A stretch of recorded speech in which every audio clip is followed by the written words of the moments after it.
Hello everyone.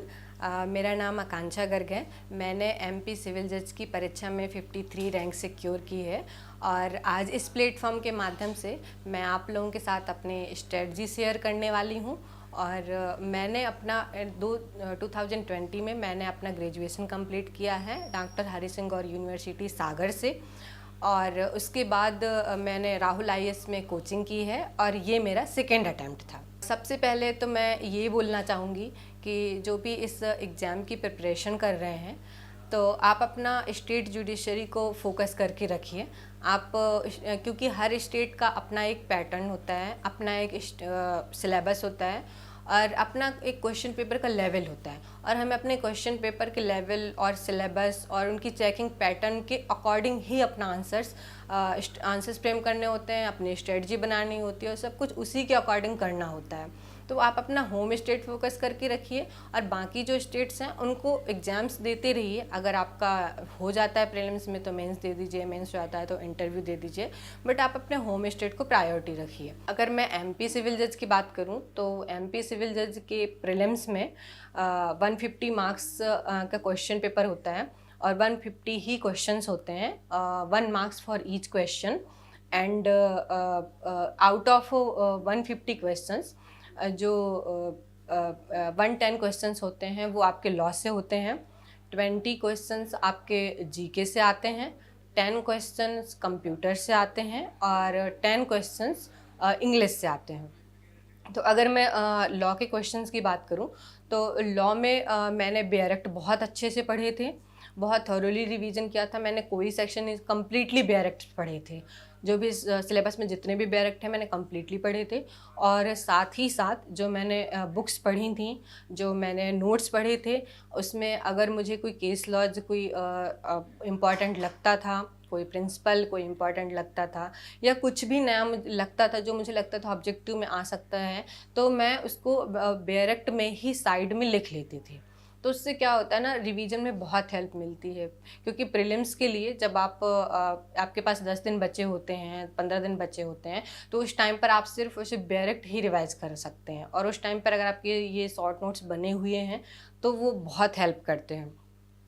इसके बाद जो 20 मार्क्स का जीके आता है, जीके में मेनली वो लोकल जीके पूछा जाता है।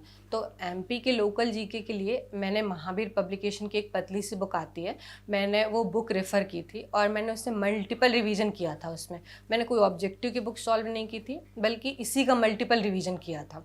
और इतना करने के बाद मुझे ये लगने लगा था, सेटिस्फैक्शन हो गया था कि अगर ऑब्जेक्टिव आते हैं तो मैं सॉल्व कर लूँगी। तो फिर इसके लिए मैंने कोई एक्स्ट्रा एफर्ट्स नहीं लगाए। इसके बाद 10 मार्क्स का जो कंप्यूटर आता है, कंप्यूटर के लिए मैंने अरिहंत, लुसेंट और परीक्षा मंथन की बुक रेफ़र की थी। परीक्षा मंथन की जो बुक आती है वो इसके लिए बहुत अच्छी है, आप उसको मेन सोर्स बना सकते हैं। और बाकी जो बुक्स हैं उसके आप सिर्फ अगर ऑब्जेक्टिव सॉल्व कर लेंगे तो that will be more than sufficient. And जो 10 मार्क्स का इंग्लिश आता है, इंग्लिश के लिए मेनली वो वोकैब पोर्शन पूछते हैं। उसमें आपसे सिनोनिम्स पूछ लेंगे, एंटोनिम्स पूछ लेंगे, आपसे फ्रेजेस पूछते हैं वो। तो इसके लिए मैंने यूट्यूब पे जो वोकैब समाधान करके आता है उसमें वो पर डे आपको 25 वर्ड्स कंप्लीट करवाते हैं विथ स्टोरीज़। तो मैंने वो किया था और उसमें मेरे 2000-3000 वर्ड्स बहुत अच्छे से प्रिपेयर हो गए थे और उसने मुझे बहुत हेल्प किया क्योंकि फ्रिक्वेंटली आस्क्ड क्वेश्चन होते हैं और वो मोर देन वन एग्जाम्स में पूछे जाते हैं।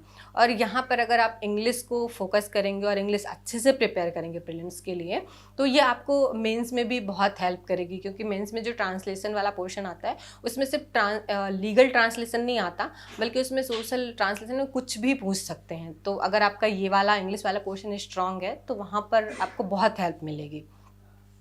तो ये थी मेरी प्रीलिम्स की स्ट्रेटजी। और प्रीलिम्स के लिए मैं सजेस्ट करूँगी आपको कि ज़्यादा से ज़्यादा ऑब्जेक्टिव सॉल्व करने की बजाय अगर आप बेयर एक्ट ज़्यादा से ज़्यादा बार पढ़ेंगे तो वो ज़्यादा आपको हेल्प करने वाला है। क्योंकि ऑब्जेक्टिव तो आप एक सॉल्व करोगे तो एक ही सॉल्व करोगे, लेकिन बेयर एक्ट पढ़ लोगे तो उसकी वजह आपके 10 क्वेश्चंस आपसे बन जाएंगे, आपसे सॉल्व हो जाएंगे अगर एग्जाम्स में आते हैं। और प्रीलिम्स के लिए मैं एक बार और बोलूँगी, आप सब कुछ पढ़िए। आप ये मत सोचिए मुझे ये याद नहीं है, वो याद नहीं है। मेंटल एक्सरसाइज करिए और सब कुछ पढ़िए, क्योंकि वहाँ पर किसी को नहीं पता क्या क्वेश्चन आने वाला। और बाई चांस अगर ऐसा कोई क्वेश्चन आता है और आपका माइंड में हिट कर जाता है, कि कभी आपने पढ़ा होता है और माइंड में हिट कर जाता है, तो वो आपसे बन जाएगा। तो प्रीलिम्स के लिए मैं बोलूँगी सब कुछ पढ़िए, कुछ मत छोड़िए। और बस यही स्ट्रेटजी थी मेरी प्रीलिम्स की। इसके बाद मेंस के लिए मैंने आंसर राइटिंग पर फोकस किया था। मैंने मेंस के लिए मेनली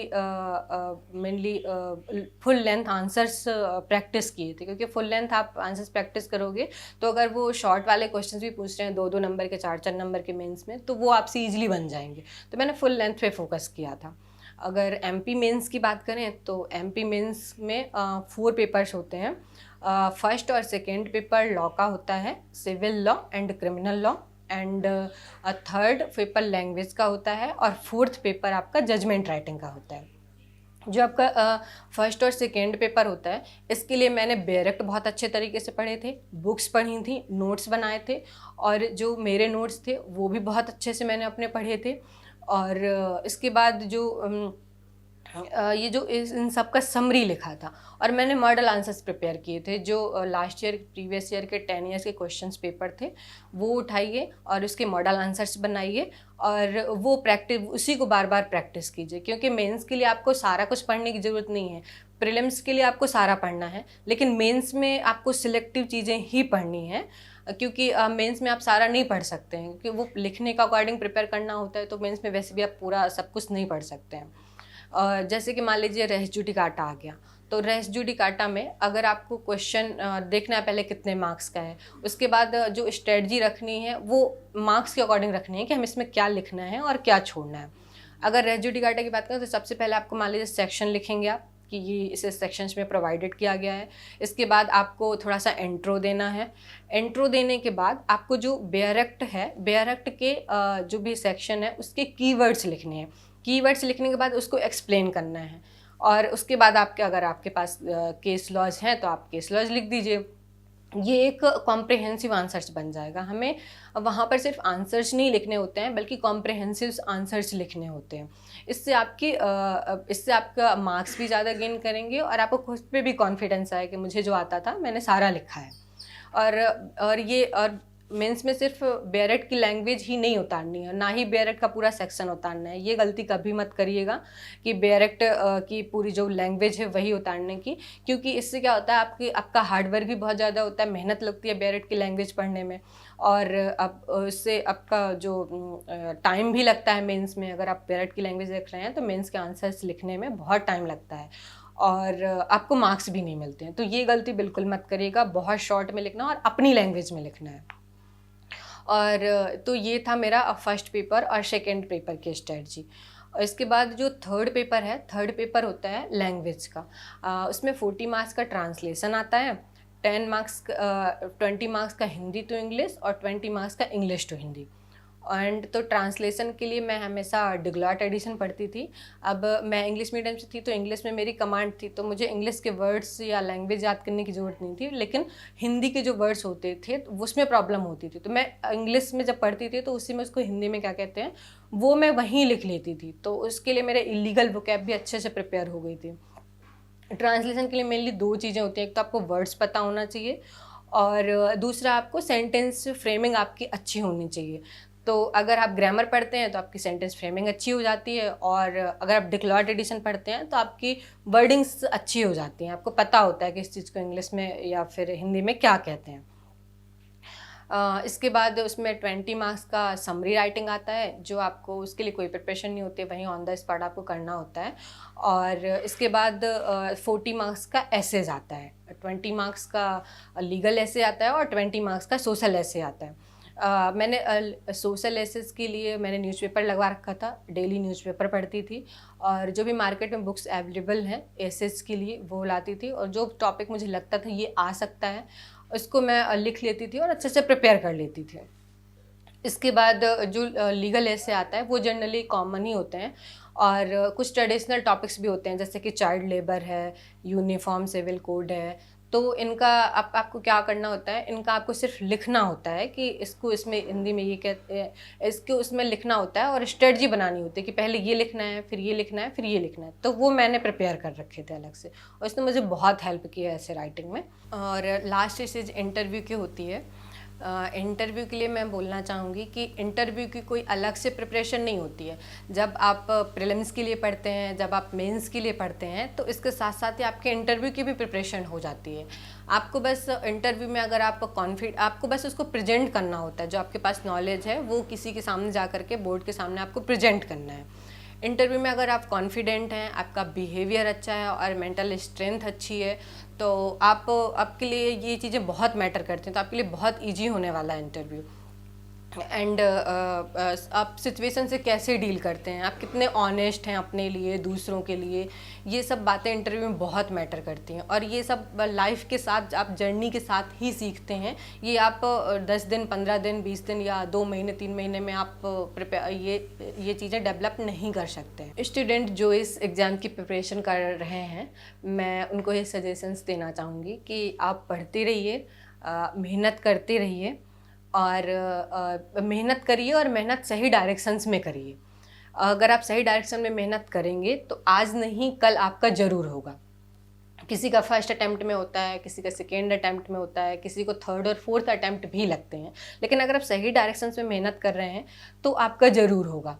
और सब इसके लिए अब मुझे ये लगता है, पर्सनली ये लगता है कि ये जो एग्ज़ाम्स क्रैक करना है, ये नॉलेज से ज़्यादा मेंटल गेम है। क्योंकि अगर आप मेंटली स्ट्रांग हैं तो आपके लिए ये एग्ज़ाम बहुत इजी होने वाला है। क्योंकि नॉलेज तो आज नहीं कल सबको गेन हो जाता है, और नॉलेज की लेवल पे 90% लोग जो पढ़ते हैं ईमानदारी से वो सेम होते हैं, लेकिन वो जो 10% डिफरेंस होता है वो मेंटल स्ट्रेंथ का ही होता है, जिनका होता है सिलेक्शन और जिनका फाइनली नहीं होता है।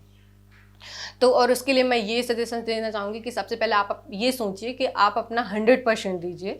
उसके बाद उसके बाद जब एग्ज़ाम दे दीजिए, उसके बाद ये सोचिए कि अब अगर मेरा होगा इस बार तो ठीक है, नहीं होगा तो नेक्स्ट टाइम होगा, उसके बाद नहीं होगा तो और नेक्स्ट टाइम होगा, और फाइनली नहीं भी होगा तो हम कुछ और ट्राई कर लेंगे। इससे क्या होगा कि आप रिलैक्स हो जाएंगे और अपनी पढ़ाई को बहुत अच्छे तरीके से कर पाएंगे। और हाँ, अपना 100% दीजिए।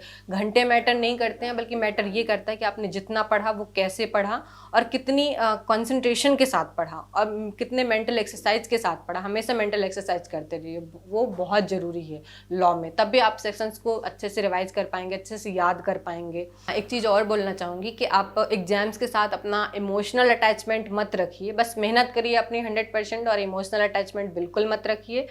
अगर आप पढ़ रहे हैं, मेहनत कर रहे हैं, कॉन्सेप्ट के साथ पढ़ रहे हैं और समझ रहे हैं चीज़ों को, और पढ़ाई को बोझ नहीं मान रहे हैं बल्कि एक पार्ट ऑफ द लाइफ मान रहे हैं, तो आपके लिए ये जर्नी बहुत आसान होने वाली है। Very thank you to DKT कि मुझे ये अपॉर्चुनिटी दी गई कि मैं अपनी स्ट्रेटजी, जिस तरीके से मैंने प्रिपरेशन किया, वो स्टूडेंट्स के साथ शेयर कर पाई। आई होप कि आपको मेरी ये स्ट्रेटजी हेल्पफुल होगी।